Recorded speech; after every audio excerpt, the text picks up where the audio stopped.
ஹர சங்கரா ஜெய ஜெயசங்கரா. எல்லோரும் good evening, மாலை வணக்கம். அமாவாசை பலகாரத்துக்கு பார்த்தோன்னா என்ன பண்ணுறாங்கிறது மாமி சொல்லுவாள். அது எப்படி பண்ணுறா என்ன இதுங்கிறத ரெடி சொல்லியிருக்கா. இருந்தாலும் மறுபடியும் புதுசாக சொல்லுவாள். எல்லோரும் நான் கேட்டுக்கோங்க. சேவை பண்ணுறேன். ஒரு டம்ளர் மாவு, புழுங்கரிசி மாவு நல்லா நைஸாக அரைச்சி இது மாதிரி கரைச்சி வச்சுட்டுருக்கேன். இது மாதிரி இதில் ஒரு முட்டை நல்லெண்ணெய் விட்டுருக்கேன். இனிமேல் தான் இந்த அடுப்பை மூட்டி சின்னதாக வச்சு இதை மீடியமாக வச்சு இதை கிண்ட போகிறேன். இந்த பருப்பு சேவைக்கு பருப்பு அரைச்சி வச்சுருக்கேன். கொஞ்சமாக ஒரு 1/4 டம்ளர் உளுத்தம் பருப்பு, 1 டேபிள் ஸ்பூன் துவரம் பருப்பு, கொஞ்சமாக கடலைப்பருப்பு போட்டு அரைச்சி வச்சுருக்கேன். ஒரு 1.5 வரமிளகா, ஒரு பச்சை மிளகா, 2.5 மிளகா தான் அரைச்சி பெருங்காயம் போட்டு உப்பு போட்டு அரைச்சி வேட்டில் வச்சுட்டேன். இது பருப்பு சேவைக்கு. இதை கிண்டிட்டு உங்களுக்கு உருண்டையாக உருட்டிட்டு காமிக்கிறேன். கிண்டிகிட்டே நல்லா கெட்டியமாகிடும். அப்போ காமிக்கிறேன் நான் உங்களுக்கு. என்ன பார்த்தோங்கிறது காமி. ஆமாம் காமி. நல்லெண்ணெய் உப்பும் போட்டாச்சா? நல்லெண்ணெய் போட்டேன், ஒரு கல் உப்பும் போட்டேன். என்னென்ன சேவை செய்ய போனால் செய்கிறப்போ காமிப்பேன். கிண்டின மாவை எண்ணெய் தொட்டுட்டு பிசைஞ்சு உருட்டி வந்துட்டேன். நல்லா கெட்டியமாக கிண்டிட்டேன். கிண்டி அதை நல்லெண்ணெயை தொட்டுட்டு உருட்டி எடுத்து வந்துட்டேன். இதை தான் இப்போ வேட்டில் வைக்க போகிறேன். இட்லி பண்ணல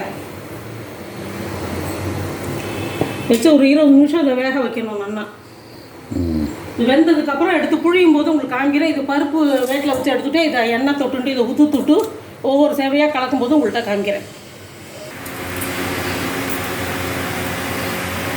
சேவை எவ்வளோ வெந்துருத்தா? வெந்துருக்கு. 20 நிமிஷம்.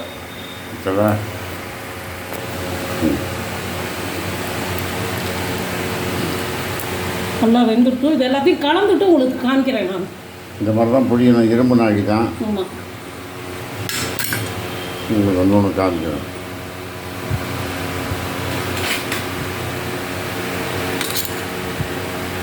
பழைய காலத்து நாடி இது. சரி, இது வந்து நான் திரும்பவும் சொல்லிடுறோம். திருச்சியில் ஏபிஎல்ல வாங்கினது தான் இந்த நாழி, இரும்பு நாழி. கண்ணு கொஞ்சம் இதாக இருக்கும் பாருங்க. பெருசாக நம்ம பார்க்குறதுக்கே நல்லாயிருக்கும். நூடுல்ஸ் மாதிரி இருக்கும் பார்க்கவே. அது மாதிரி காமிப்பா, எடுத்து காமிப்பா.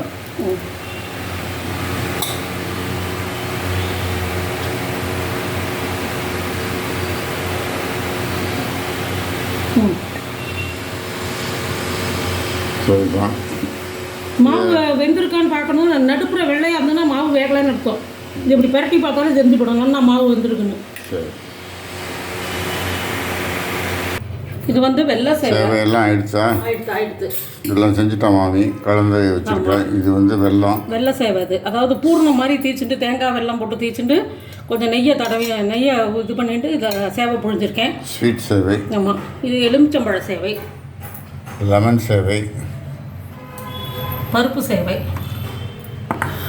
பருப்பு சேவை, தேங்காய் சேவை, அடுத்தது கோகனட் சேவை, தேங்காய் சேவை, மோர் குழம்பு வச்சுருக்கேன். கார்த்தால அது இருக்குது. ஸோ இதுதான் இன்றைக்கி இந்த 4 சேவை பண்ணியிருக்கா. எங்கள் 2 பேர் தான் கொஞ்சம் கொஞ்சமாக வந்து பலகாரத்தை பண்ணியிருக்கா. வெள்ளை சேவை, பருப்பு சேவை, தேங்காய் சேவை அண்டு எலுமிச்சம்பழ சேவை. ஸோ இந்த 4 தான் இன்றைக்கி எங்கள் இடத்துல இன்றைக்கி பலகாரத்துக்கு. ஆமாம்.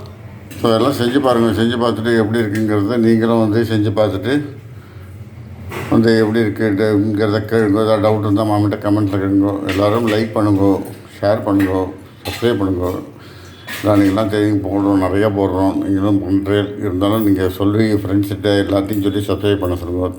Thank you very much. பாய்.